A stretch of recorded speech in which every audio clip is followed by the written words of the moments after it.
बोलिए श्री सद्गुरु महाराज की, साचे दरबार की, श्री आशुतोष भगवान की। सन 1828 की एक सच्ची घटना है। जब लिवरपूल में एक औद्योगिक जहाज कनाडा की ओर जा रहा था, उस जहाज के कैप्टन का नाम था क्लार्क। उसी जहाज में एक उनका मित्र था जिसका नाम था ब्रूस। ब्रूस आकर कैप्टन को कहता है कि कैप्टन, आपके कैबिन में मैंने किसी अजनबी व्यक्ति को देखा है जो कि कुछ लिख रहा था। कैप्टन उसी समय अपने कैबिन में जाता है तो देखता है कि वहां कोई नहीं है, केवल मात्र एक स्लेट पड़ी है जिस पर लिखा हुआ है कि जहाज को उत्तर पश्चिम दिशा की ओर लेकर चलो। कैप्टन उसी समय संदेह भरी दृष्टि से ब्रूस की ओर देखता है और कहता है, ये कैसा मजाक है। ब्रूस आगे से कहता है कि कैप्टन, मैंने कुछ नहीं किया, मैं सच कहता हूं, आपके कैबिन में मैंने एक व्यक्ति को देखा था। तो कैप्टन जितने भी जहाज में लोग सवार थे सबकी हैंडराइटिंग लेते हैं, स्लेट पर लिखे हुए शब्दों के साथ मैच करते हैं, लेकिन किसी की भी राइटिंग स्लेट पर लिखे हुए शब्दों के साथ मैच नहीं करते। तो कैप्टन ये निर्णय लेते हैं कि जहाज को उत्तर पश्चिम दिशा की ओर लेकर जाया जाए ताकि सच्चाई सामने आ सके।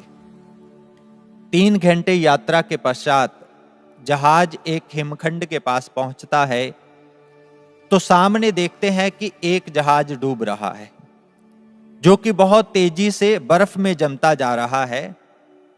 उस जहाज में सवार लोगों को बचाने के लिए कैप्टन 3 कश्तियां भेजते हैं। एक एक करके जिस समय तीसरी कश्ती वापस आई लोगों को लेकर, तो उसमें से एक व्यक्ति को देखकर ब्रूस चिल्ला उठा।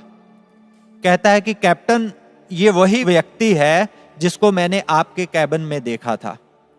तो कैप्टन उस व्यक्ति की राइटिंग को लेकर स्लेट पर लिखे हुए शब्दों के साथ जब मैच करते हैं तो वो बिल्कुल मिल जाती है। कैप्टन उस व्यक्ति को पूछते हैं, क्या कुछ घंटे पहले आप हमारे जहाज में आए थे?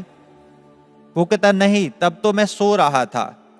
जब मुझे पता चला कि हमारा जहाज डूब रहा है तो मैंने साथ वाले लोगों को सांत्वना देते हुए कहा कि आप चिंता मत करो, मैंने सपने में एक जहाज को अपनी ओर आते हुए देखा है।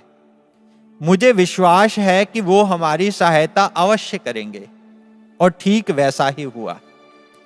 देखिए, एक साधारण व्यक्ति की आत्मा एक स्थान से दूसरे स्थान के ऊपर जाकर संदेश दे आती है। ऐसी घटना एक नहीं, हमारे इतिहास में अनेकों ही घटनाएं हैं।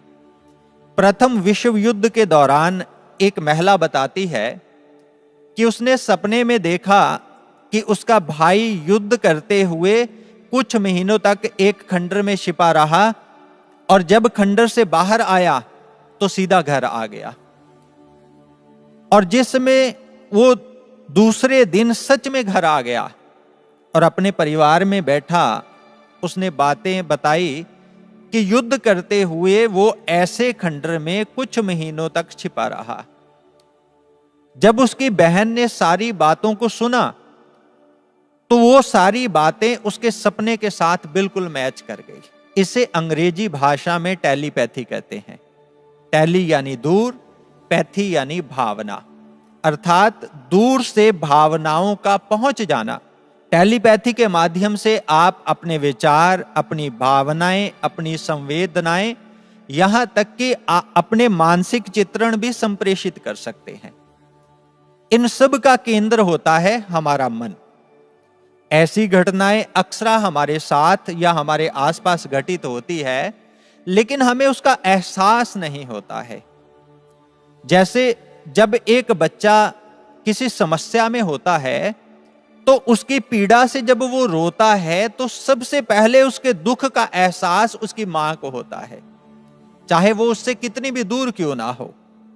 दूसरी बात, जब हम किसी व्यक्ति को याद करते हैं जो हमारे दिल के बहुत करीब होता है, या तो उस व्यक्ति का उसी समय हमें फोन आ जाएगा या वो मिलने के लिए हमारे द्वार के ऊपर आन खड़ा होगा। जब ऐसा घटित होता है तो अक्सरा हम मुस्कुरा के कहते हैं आपकी आयु बहुत लंबी है। अभी आपको याद ही कर रहे थे, आप मिलने आ गए या आपका फोन आ गया। टेलीपैथी का मतलब यह नहीं होता है कि हम किसी के मन को पढ़ें। इसके द्वारा आप किसी को संदेश भेज सकते हैं या रिसीव कर सकते हैं। टेलीपैथी से ऊपर भी एक पैथी होती है जिसे आध्यात्मिक पैथी या आत्मिक पैथी कहते हैं।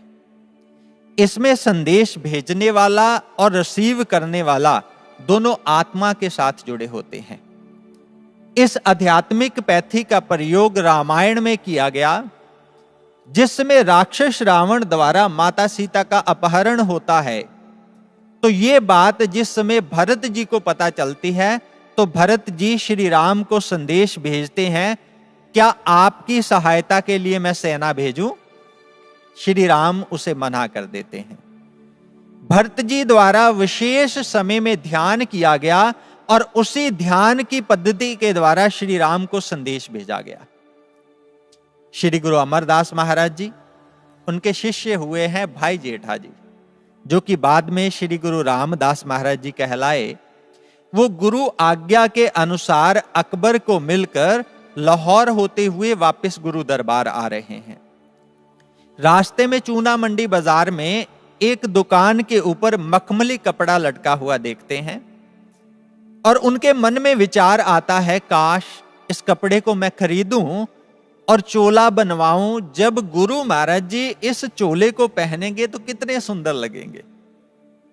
ये भाव इतने प्रेम पगा थे, इतने प्रबल थे। दूसरी ओर श्री गुरु अमरदास महाराज जी दरबार में उपस्थित हैं। अचानक अपनी दोनों बाजुएं ऊपर करके ऐसा अभिनय करना शुरू कर देते हैं कि जैसे वो चोला पहन रहे हों। पास खड़ा सेवादार पूछता है, गुरुदेव ऐसा अभिनय क्यों, ऐसी लीला क्यों? श्री गुरु अमरदास महाराज जी मुस्कुरा के कहते हैं, भाई जेठा जी चूना मंडी बाजार में एक दुकान के ऊपर खड़े होकर प्रेम भावों से हमें चोला पहना रहे हैं और हम उसके प्रेम भावों को स्वीकार करते हुए उस चोले को पहन रहे हैं। गुरु प्रिय साधकों, यहां पर एक सतगुरु तक संदेश भेजने के लिए भारी भाषा की आवश्यकता नहीं होती है। केवल और केवल एक आत्मिक संवाद, इसी आत्मिक संवाद के साथ एक शिष्य परमानंद की अनुभूति करता है। शिष्य की हर समस्या का समाधान इस मंच से बहुत बार अपने श्री मुख से ये बात कही, आप टेलीफोन के द्वारा नहीं, अंदर से मेरे साथ जुड़े। गुरु प्रिय साधकों, इसकी एक प्रत्यक्ष उदाहरण हम आपके समक्ष रखते हैं। एक शिष्य हैं जिन्हें भजन लिखने और गाने का बहुत शौक है। वो बताते हैं कि उनके घर में सप्ताह में एक बार सामूहिक साधना होती है। आसपास की संगत वहां इकट्ठी होती और साधना करती। साधना के पश्चात वह प्रेमी गुरु महाराज जी के स्वरूप के आगे बैठकर भजन गाता और सारी संगत उसका आनंद लेती। यह सिलसिला ऐसे ही चलता रहा। कुछ महीनों बाद जब वह प्रेमी गुरु महाराज जी के दर्शनों के लिए नूर महल गया, महाराज जी के संगत में बैठकर वो दर्शनों का आनंद ले रहा है और गुरु महाराज जी बहुत प्रसन्न है। वह प्रेमी खड़ा होकर हाथ जोड़ के कहता है कि गुरुदेव, मैं आपको एक भजन सुनाना चाहता हूं। गुरु महाराज जी उसे आज्ञा दे देते हैं। वह प्रेमी भजन गाना शुरू कर देता है। जिसमें उसने भजन पूर्ण किया, गुरु महाराज जी कहते हैं, ये तो भजन हमने सुना हुआ है, कोई और सुनाओ। वह प्रेमी दूसरा भजन गाना शुरू कर देता है। दूसरा भजन अभी आधा ही गाया, गुरु महाराज जी उन्हें रोकते हुए कहते हैं, ये भी भजन हमने सुना हुआ है, ये तो पुराना है, कोई और सुनाओ। वह प्रेमी तीसरा भजन गाना शुरू कर देता है। उसकी अभी केवल मात्र एक स्थाई और अंतरा ही गाया। गुरु महाराज जी फिर कहते हैं, ये भी हमने सुना हुआ है, कोई नया नहीं है क्या? वह प्रेमी हाथ जोड़ के कहता है कि गुरुदेव, ये भजन मैंने ही लिखे हैं और आज पहली बार आपके चरणों में गा रहा हूं, ये पुराने कैसे हो गए? तो गुरु महाराज जी मुस्कुरा के कहते हैं, जो अपने घर में सामूहिक साधना के बाद मेरे स्वरूप के आगे बैठकर भजन गाता है, वो भी तो हम ही सुनते हैं। गुरु प्रिय साधकों, यहां पर होता है एक आत्मिक संवाद। आप दुनिया के किसी भी कोने में बैठे हैं, यदि सच्चे भावों से अपने गुरु को याद करते हैं, आपकी हर बात उनके चरणों में बाखूबी पहुंच जाती है, क्योंकि सतगुरु रूपी सत्ता सर्वशक्तिमान, सर्वव्यापक, सर्वसमर्थ और अंतर्यामी होती है। किसी भक्त ने बहुत अच्छा कहा, तुमसे भला क्या छिप पाएगा, तुम तो अंतर्यामी हो। बिन मांगे सब देने वाले तुम प्रभु महादानी हो। अपनापन तेरे जैसा और कहीं नहीं मिल सकता है, तेरे निश्चल प्रेम को पाकर जीने का ढंग आता है। 2012 के दिव्य शांति महा उत्सव के विशाल और पावन मंच के ऊपर विराजमान होकर श्री गुरु महाराज जी ने हमें ये वचन कहे थे कि हम सदैव विचारों से, भावों से, आत्मा से आपके साथ हैं। ये गुरुदेव की बात 100% सत्य है। जो हमारे इतने करीब होगा, वही तो हमारे दिल के हर भाव को जान पाएगा। सबसे बड़ी बात, एक बार गुरु महाराज जी को किसी साधक ने प्रश्न किया, गुरु महाराज जी, बहुत बार हमारा दिल करता है कि हम आपसे बात करें, परंतु मैं विदेश में रहता हूं, ऐसा संभव नहीं है कि मैं आपसे बात कर पाऊं। फिर आपके स्वरूप के साथ ही बातें कर लेता हूं या अपने भाव प्रार्थना के रूप में आपके चरणों में अर्पित कर देता हूं।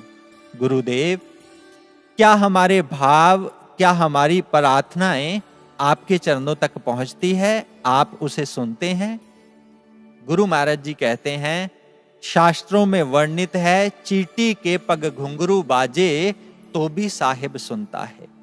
यदि एक चींटी के पांव में घुंघरू बांध दिए जाएं, उसकी आवाज भी साहिब के कानों तक पहुंचती है। फिर आप तो ब्रह्म ज्ञानी साधक हैं, आपकी प्रार्थना कैसे अनसुनी हो सकती है? सबसे बड़ी बात, यदि हमारा हृदय भाव युक्त है तो हम दूर होते हुए भी अपने गुरु के पास हैं।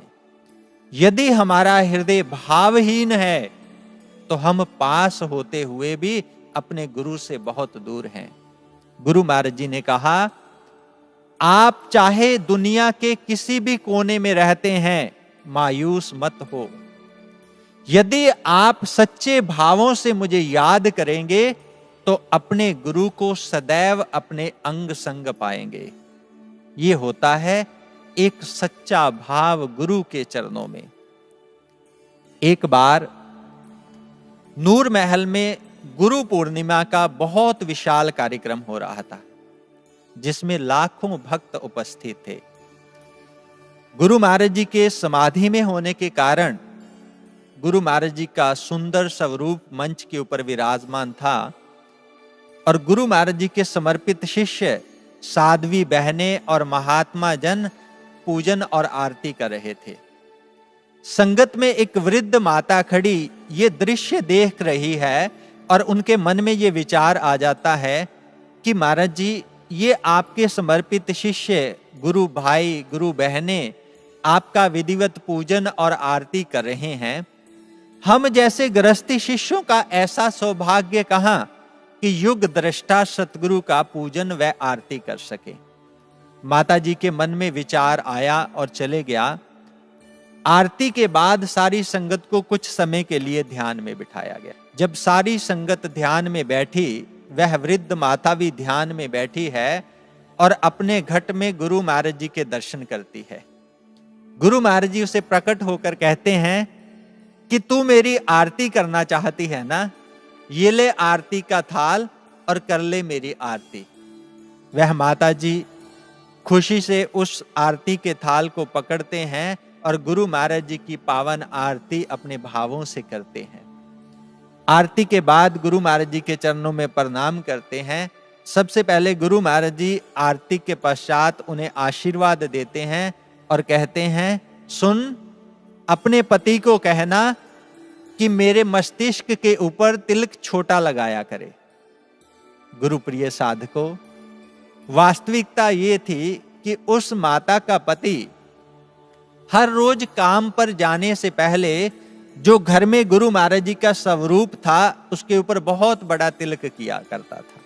गुरु प्रिय साधकों, जिस समय एक साधक का गुरु चरणों के साथ नाता आत्मा से जुड़ जाता है तो आपके भावों को गुरु चरणों तक पहुंचने से कोई नहीं रोक सकता है।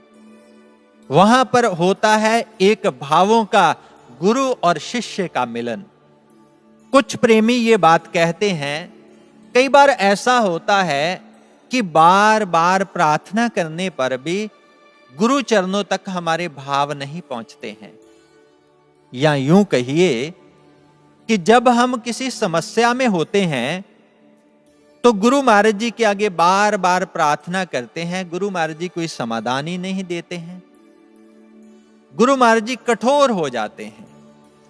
सबसे पहली बात, गुरु चरणों तक हमारे भाव क्यों नहीं पहुंचते हैं? आए एक अनुभव के द्वारा समझते हैं। एक गुरु महाराज जी की प्रेमी शिष्य गुरु बहन, उनके घर में बहुत समस्या चल रही थी। वो बहुत परेशान गुरु महाराज जी के स्वरूप के आगे हर रोज प्रार्थना करती, गुरु महाराज जी, मैं बहुत समस्या में हूं, मेरे घर में बहुत परेशानी है, आप कृपा करें मेरी इस समस्या को दूर कर दीजिए। कई दिन ऐसे ही व्यतीत हो गए, परंतु उसकी समस्या वैसे की वैसी ही है। एक दिन वह गुरु महाराज जी के स्वरूप के आगे खड़ी है और हाथ जोड़कर कह रही है कि गुरु महाराज जी, मेरे घर में इतनी समस्या है, मैं इतनी परेशान हूं, इतनी दुखी हूं, हर रोज आपके आगे प्रार्थना करती हूं, आप मेरी प्रार्थना सुन क्यों नहीं रहे हैं? मैं इतनी परेशान हूं, आप मेरी समस्या का समाधान क्यों नहीं कर रहे हो? मैं हर रोज रोती हूं, आप सुनकर भी अनजान क्यों बने हो? जो उसके मन में गिला शिकवा था, गुरु महाराज जी के स्वरूप के आगे नाराजगी भरे भावों में कह दिया। उसके बाद दुखी मन से वो जितनी की देर साधना होती है करती है, उसके बाद सो जाती है। गुरु महाराज जी रात को उसके दिव्य स्वप्न में प्रकट होते हैं और कहते हैं, तू इसी बात से परेशान है ना कि मैं तेरी समस्या का समाधान क्यों नहीं कर रहा, मैं तेरी प्रार्थना क्यों नहीं सुन रहा, तू यही जानना चाहती है ना, तो चल मेरे साथ। गुरु महाराज जी उसे वहां ले जाते हैं जहां उसके घर में उसने गुरु महाराज जी का स्वरूप विराजमान किया हुआ था। गुरु महाराज जी वहां जाकर स्वरूप की ओर इशारा करते हुए कहते हैं कि देख, तूने मुझे कहां बिठा रखा है, सबसे पीछे। क्योंकि उस बहन ने गुरु महाराज जी के स्वरूप के आगे बहुत फोटोएं रखी हुई थी जिन्हें वह पहले मानती थी। गुरु महाराज जी कहते कि जब तू परेशान होती है, दुखी होती है, कभी किसी के आगे प्रार्थना करती है, कभी किसी के आगे प्रार्थना करती है। जो तुझे कहता है वहां माथा टेकिया, तू वहां माथा टेकने चले जाती है।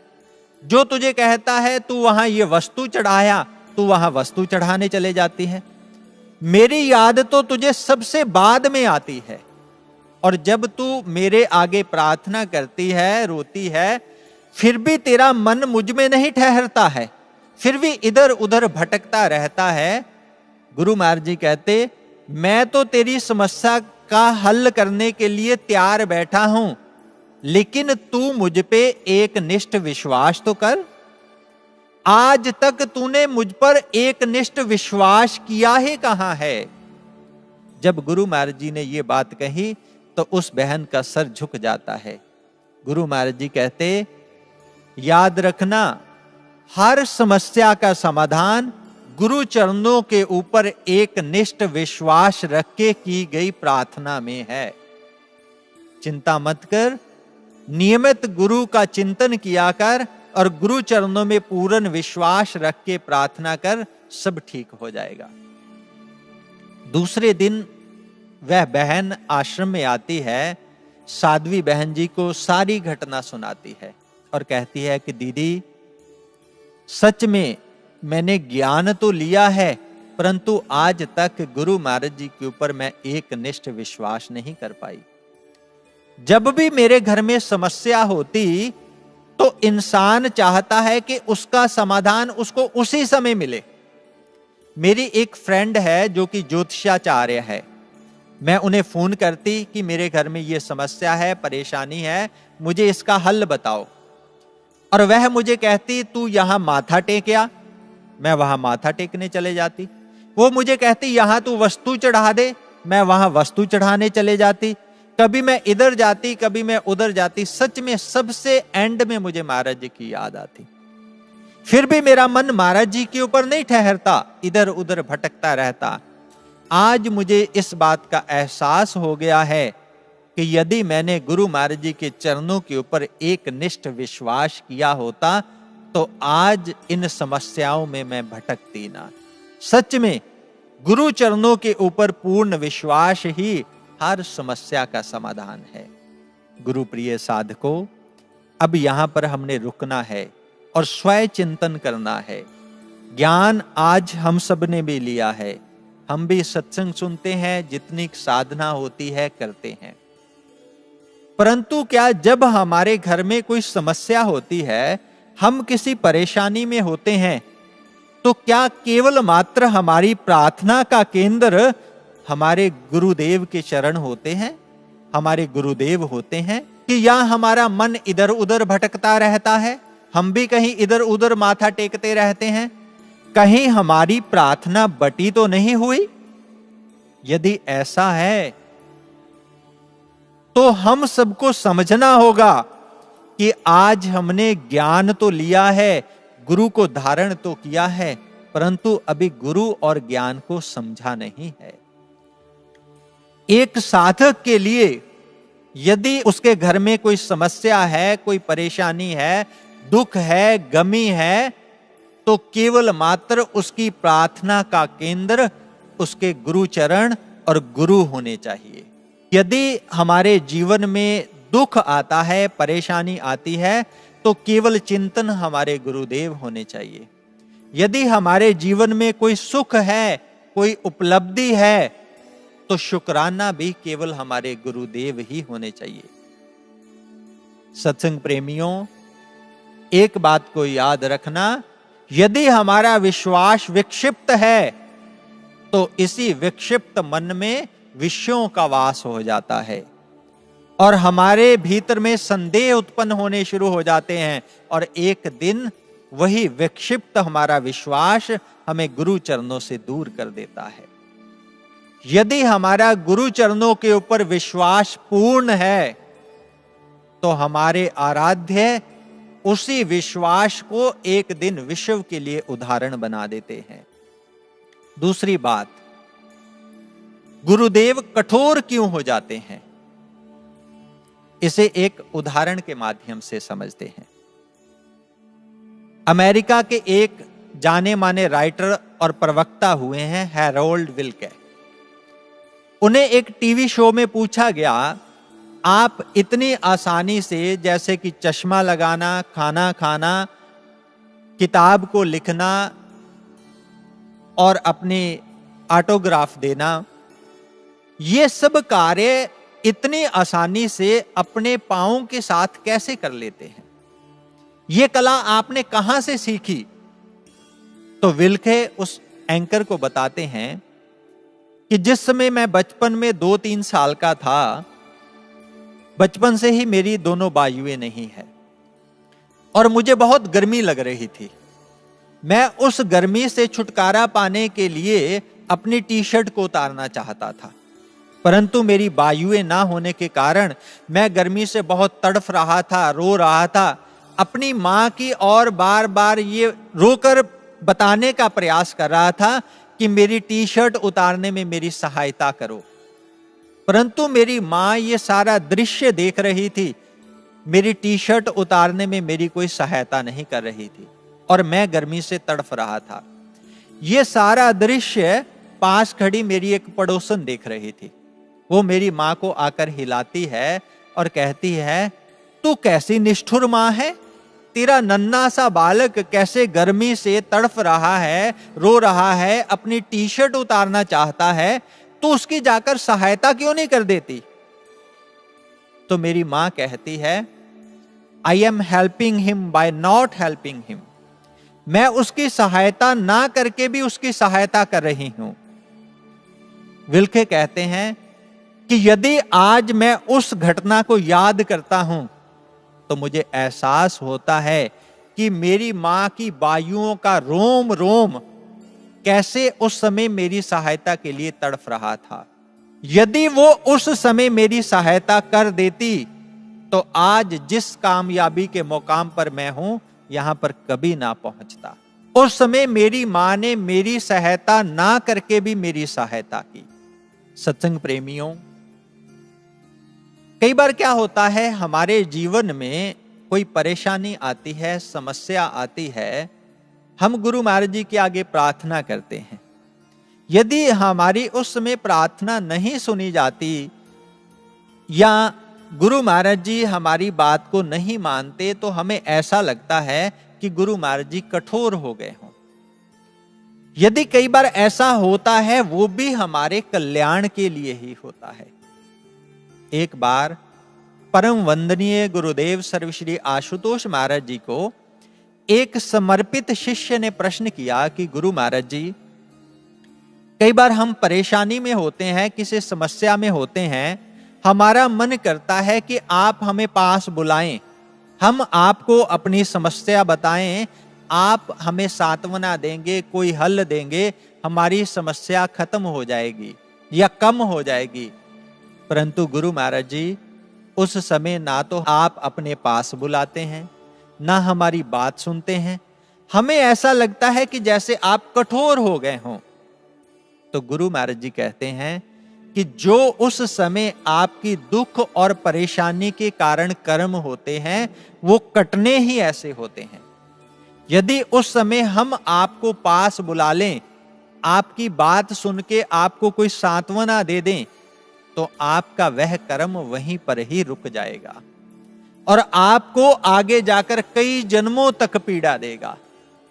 उस समय हम थोड़े से आपके प्रति कठोर होकर जिससे आप थोड़ी सी पीड़ा महसूस करते हैं, उस थोड़ी सी पीड़ा के कारण हम आपके जन्मों जन्मों के दुखों की पीड़ा को खत्म कर देते हैं। गुरु महाराज जी तो सदैव हमारा भला ही करते हैं, लेकिन हम थोड़ी सी पीड़ा ना सहन करके अपने गुरुदेव के ऊपर गिले शिकवे करते हैं। परंतु हमारे गुरुदेव की हर अदा, चाहे वो खुशी हो चाहे वो डांट हो, हमारे कल्याण के लिए ही होती है। अब हम ऐसा जीवन में क्या करें जिससे हमारी हर बात गुरु चरणों तक पहुंच पाए और गुरुदेव हमारी बात को सुन सके। एक बार परम वंदनीय गुरुदेव सर्वश्री आशुतोष महाराज जी ने अपने प्रवचनों में कहा, आपके पास वो ब्रह्म ज्ञान है जिसके द्वारा आप पूरी कायनात को संचालित कर सकते हैं, बेशर्त आपका अपने गुरु के ऊपर पूर्ण विश्वास हो। यदि एक साधारण व्यक्ति अपनी बात परमात्मा तक पहुंचा सकता है, तो एक शिष्य अपनी बात गुरु चरणों तक क्यों नहीं पहुंचा सकता। जब एक साधक पूर्ण विश्वास के साथ अपने गुरु को कोई बात कहता है, कोई प्रार्थना करता है, तो गुरुदेव उन्हें अवश्य पूर्ण करते हैं। इसकी एक उदाहरण आती है गुरु तेग बहादुर साहब के समय की। उनके एक शिष्य हुए हैं भाई फग्गू जी। उन्हें यह विश्वास था कि एक दिन गुरु तेग बहादुर साहब उनके घर में अवश्य आएंगे। और इसी विश्वास के साथ वो तैयारियों में लग जाता है। अपने घर में एक मिस्त्री को बुलाता है और कहता है कि मेरे घर का दरवाजा इतना बड़ा बना दो कि जिसके भीतर से हाथी घोड़े सब निकल सके। मिस्त्री आगे से कहता है, भाई फग्गू जी, घर का भला इतना बड़ा दरवाजा क्यों? इसमें से कौन सा हिंदुस्तान के बादशाह ने अपना लामो लश्कर लेकर जाना है? तो भाई फग्गू जी आगे से कहते हैं, यहां पर हिंदुस्तान के बादशाह का क्या काम मेरे घर में? मेरे घर में तो मेरे गुरुदेव जो पूरी कायनात के बादशाह है, उन्होंने आना है। तो मिस्त्री आगे से कहता है, दरवाजा छोटा देखकर कौन से आपके गुरुदेव वापिस चले जाएंगे? भाई फग्गू उनके कंधों को पकड़ता है और कहता है, ऐसी कोई बात नहीं है कि छोटा दरवाजा देखकर मेरे गुरुदेव वापिस चले जाएंगे। मेरी एक भावना है कि मेरे गुरुदेव जब हाथी के ऊपर विराजमान होकर मेरे घर में आएंगे तो उन्हें पावन शीश झुकाकर मेरे घर में ना आना पड़े। इसलिए जैसे मैं कहता हूं तू उतना बड़ा दरवाजा बना दे। उस मिस्त्री के तर्क भाई फग्गू के विश्वास के आगे छोटे हो जाते हैं और दरवाजे का निर्माण करना शुरू कर देता है। भाई फग्गू जी प्रेमियों को साथ लेकर गांव के और गुरुदेव के आगमन की तैयारियों में लग जाते हैं। कुछ दिन व्यतीत हुए। एक प्रेमी आकर कहता है कि भाई फग्गू जी, मैंने सुना है कि गुरु तेग बहादुर साहब का आगमन बिहार की धरती पर हो गया है। ये बात सुनकर भाई फग्गू के अरमान और जवां हो उठे और उसी समय खुशी खुशी गांव के प्रेमियों को लेकर गांव को पूरी दुल्हन की तरह सजाना शुरू कर देता है। कुछ दिनों बाद एक प्रेमी और आता है, भाई फग्गू जी, हमें पता चला है कि गुरुदेव पूरी संगत के साथ अपने गांव की दहलीज पर पहुंच चुके हैं और कुछ ही पलों में आपके घर में पहुंच रहे हैं। भाई फग्गू की ये बात सुनकर खुशी का कोई ठिकाना नहीं रहा। उसी समय प्रेमियों को साथ लेकर अपने घर के द्वार के ऊपर खड़े हो जाता है। किसी प्रेमी के हाथ में घी का दीपक है, किसी के हाथ में गुलाब के पुष्प हैं, किसी के हाथ में हार है। सब खड़े हैं अपने गुरुदेव के स्वागत के लिए। कुछ ही पलों के बाद गुरु तेग बहादुर साहब अपनी संगत को साथ लेकर उस गली में प्रवेश कर जाते हैं जो भाई फग्गू की घर की ओर आ रही है। भाई फग्गू ने जिस समय सामने देखा तो उसकी हैरानी और खुशी का कोई ठिकाना नहीं रहा, क्योंकि सच में गुरु तेग बहादुर साहब एक हाथी के ऊपर विराजमान थे और ऊपर छत्र झूल रहा था। कुछ संगत पैदल थी, किसी के हाथ में ढोलक है, किसी के हाथ में चिमटा है, किसी के हाथ में मजीरा है, किसी के हाथ में खड़ताल है और गुरु महिमा में भजन गाते हुए कीर्तन करते हुए साथ आ रहे हैं। और कुछ जो साधक हैं, कुछ प्रेमी हैं, संगत के रूप में घोड़ों के ऊपर आ रही है। और जिस समय गुरु तेग बहादुर साहब भाई फग्गू के द्वार के पास आकर खड़े होते हैं तो कुछ समय के लिए दरवाजे की ओर टिकटिकी लगाकर देखते हैं, फिर भाई फग्गू की ओर देखकर मुस्कुराते हैं और मन ही मन कहते हैं कि भाई फग्गू, धन्य है तेरा विश्वास, धन्य है तेरा हमें निमंत्रण देने का ढंग। देखो आज तेरा निमंत्रण स्वीकार करके हम तेरे पास आ गए हैं। हम तो चाहते हैं कि आप जैसे और भी हमारे फग्गू भक्त हों, जो अपने बाहरी घर के द्वार के साथ साथ हमारे आगमन के लिए अपने दिल के द्वार भी हमेशा खुले रखें। यदि ऐसा हो तो पंजाब से बिहार तो क्या, इस लोक से उस लोक की दूरी तय करके भी हम उनके पास पहुंच जाएंगे। भाई फग्गू, चलो हम अब आपके बाहरी घर के साथ साथ आपके भीतरी घर में भी प्रवेश करते हैं। सारी संगत उनके चरणों में अपने श्रद्धा सुमन अर्पित करते हैं और गुरु तेग बहादुर साहब संगत के साथ उनके घर में प्रवेश करते हैं। भाई फग्गू जी सबको भोजन करवाते हैं और उसके पश्चात श्री गुरु तेग बहादुर साहब सत्संग प्रवचन और भजन संकीर्तन करते हैं। जितने भी जिज्ञासु भक्त है सभी की जिज्ञासाओं को शांत करते हैं। यह सिलसिला 2-3 दिन ऐसे ही चलता रहा। 3 दिन बाद श्री गुरु तेग बहादुर साहब भाई फग्गू को कहते हैं कि भाई फग्गू, अब हमें जाने की इजाजत दो। भाई फग्गू हाथ जोड़कर रो पड़ता है, कहता है कि गुरुदेव, कुछ दिन और नहीं आप रुक सकते? गुरु तेग बहादुर साहब कहते हैं कि भाई फग्गू, नहीं, अब हमें आगे जाना ही होगा, क्योंकि हमारे और भी भक्त हमारा इंतजार कर रहे हैं। हम बाहरी तौर पर ही आपके घर से जा रहे हैं, लेकिन हम आपके घट में तो सदैव रहेंगे। भाई फग्गू, हमारे जाने के बाद आप अपने घर के द्वार सदा के लिए बंद कर लेना, ताकि कोई बाहर से अंदर ना आ सके और हम बाहर ना जा सके। इतना कहकर गुरु तेग बहादुर साहब भाई फग्गू को आशीर्वाद देते हैं और चले जाते हैं। गुरु प्रिय साधकों, भाई फग्गू जी ने तो आध्यात्मिक टेलीपैथी के द्वारा अपने हृदय से ऐसी तरंग छेड़ी कि गुरु तेग बहादुर साहब खींचे चले आए। आप देखिए कि गुरुदेव के आगमन का कैसा दिव्य दृश्य होगा। कौन शिष्य ऐसे आगमन का साक्षी नहीं बनना चाहेगा? कौन शिष्य गुरुदेव की अमृतमयी रूपी वचनों की वर्षा में स्नान नहीं करना चाहेगा? लेकिन ऐसा कब संभव हो पाया जिस समय भाई फग्गू ने किसी की परवाह नहीं की। बहुत लोगों ने उनके विश्वास को खंडित करने का प्रयास किया कि भाई फग्गू, आप कहते हैं कि गुरुदेव आपके घर में आएंगे, क्या कोई गुरु घर से चिट्ठी पत्र आया है या किसी व्यक्ति के द्वारा संदेश आया है कि जो गुरुदेव आपके घर में आएंगे? भाई फग्गू हर व्यक्ति के विचार को सुनता, लेकिन अपने विश्वास के साथ गुरु चरणों में अर्पित कर देता, और उनका पूर्ण विश्वास ही एक दिन गुरु तेग बहादुर साहब को उनके घर में ले आता है। सत्संग प्रेमियों, हमें भी वही ब्रह्म ज्ञान मिला है।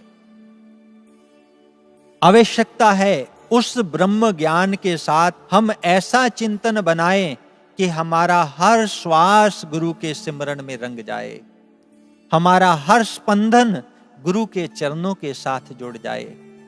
हर प्रेमी भक्त के हृदय से ऐसी प्रार्थना उठे, ऐसे भाव उठें कि एक दिन हमारे गुरुदेव भी हमारी उस प्रार्थना को और हमारे भावों को स्वीकार करते हुए हमारे बारी घट के साथ साथ हमारे हृदय रूपी घट में भी प्रकट हो जाएं और हम अपने गुरुदेव की प्रसन्नता को प्राप्त कर सके।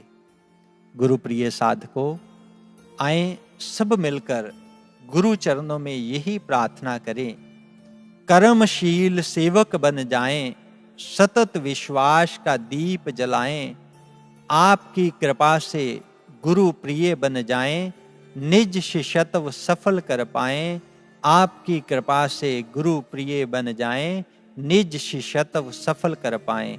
बोलिए श्री सतगुरु महाराज की, साचे दरबार की, श्री आशुतोष भगवान की।